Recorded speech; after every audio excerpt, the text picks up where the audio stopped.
اعوذ باللہ من الشیطان اللعین الرجیم بسم اللہ الرحمن الرحیم اللہم صل علی علی بن موسیٰ الرضا المرتضی الامام التقی النقی وحجتک علی من فوق الارض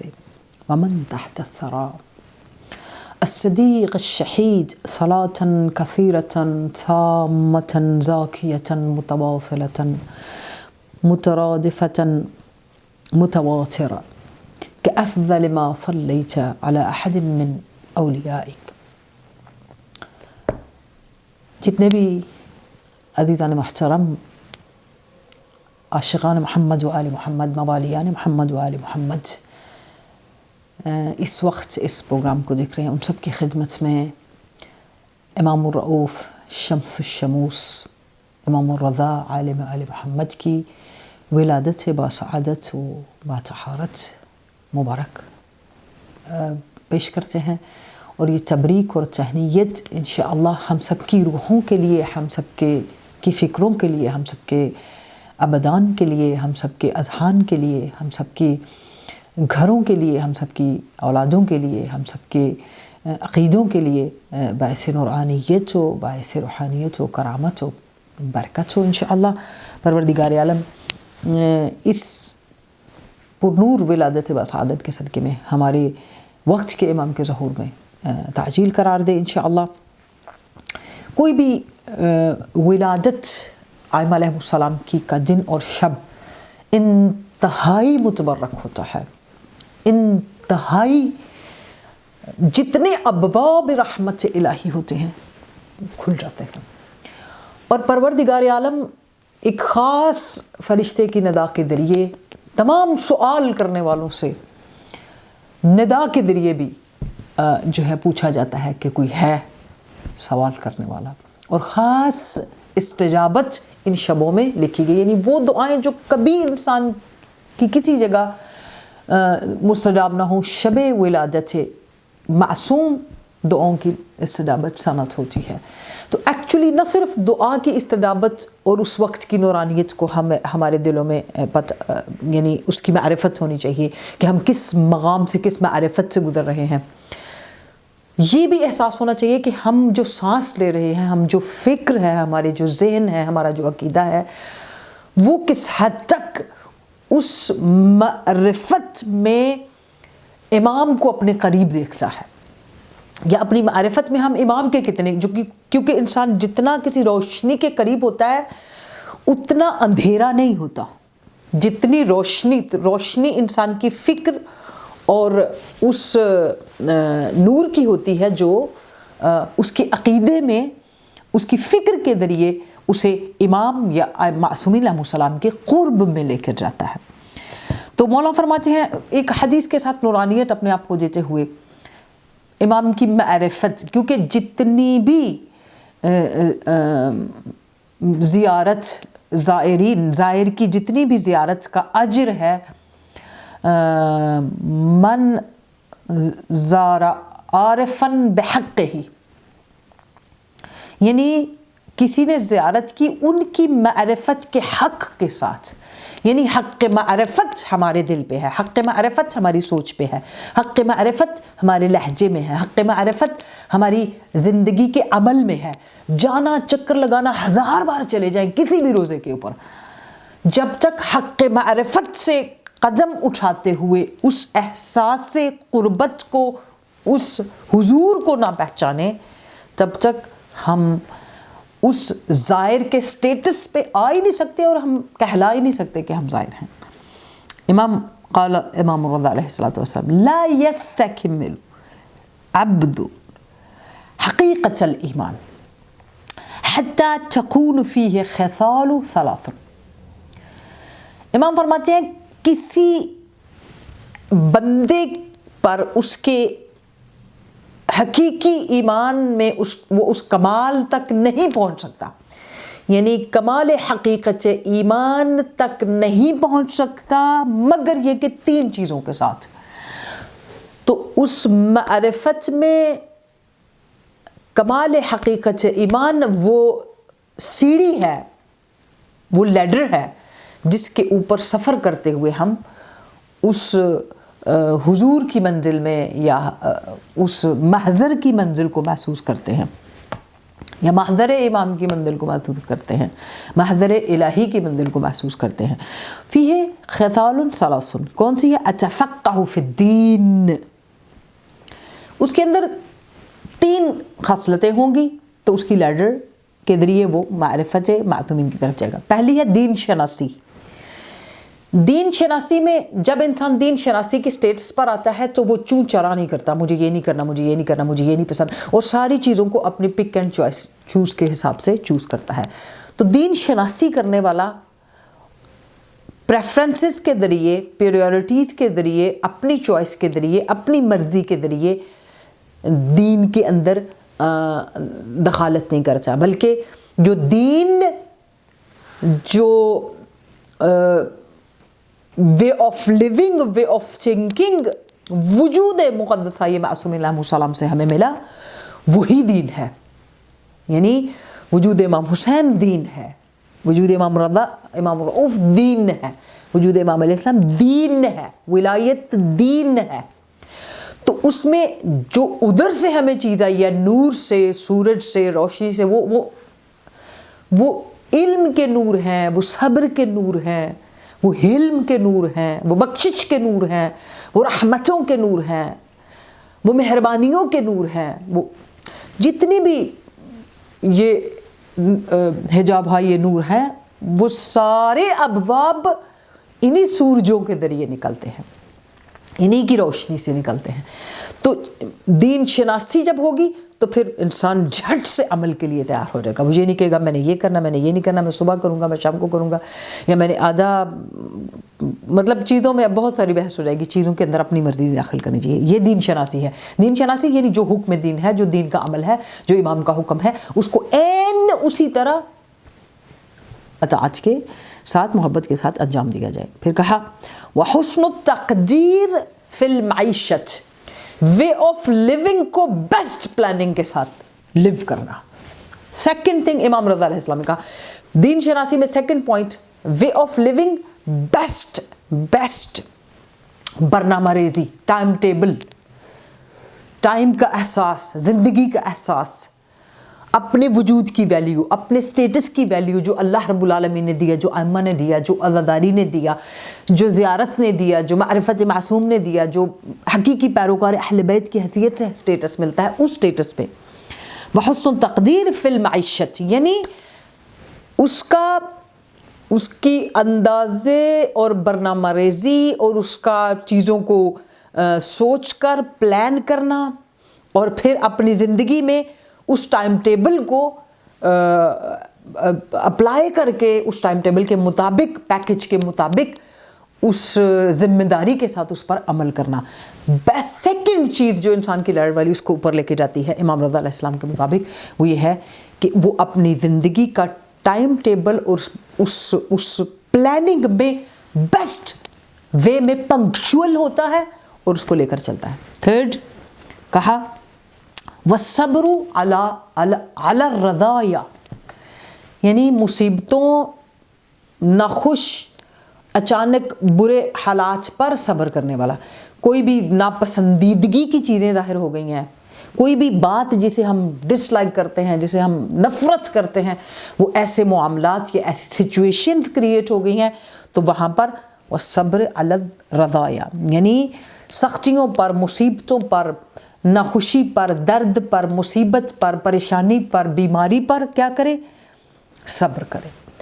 تو یہ 3 لیڈر کے ساتھ انسان اس معرفت کی طرف جاتا ہے. ایک مثال دے کر کہ امام ہماری آواز اور ہمارے کتنے قریب اور ہم سے کتنی محبت رکھتے ہیں، ان ساری چیزوں کو بتانے کے بعد اس سے ہمارے اندر وہ سینسٹیوٹی اور احساس اور حساسیت پیدا ہو جائے. ایک بہت ہی بہترین سچا آپ کی ہزاروں کرامت، یعنی اگر جتنی ہماری زندگی ہے، اگر ہم ہر سانس کے ساتھ ایک کرامت، ایک معجزہ امام الرؤوف کا بتانا شروع کریں تو میں سمجھتی ہوں ہماری زندگی کی سانسیں اور سال ختم ہو جائیں گے، مگر معجزات و کرامات سے امام الرؤوف ختم نہیں ہوں گے. ایک شوہر اپنی بیوی کے ساتھ ایک دوسرے دور شہر ایران سے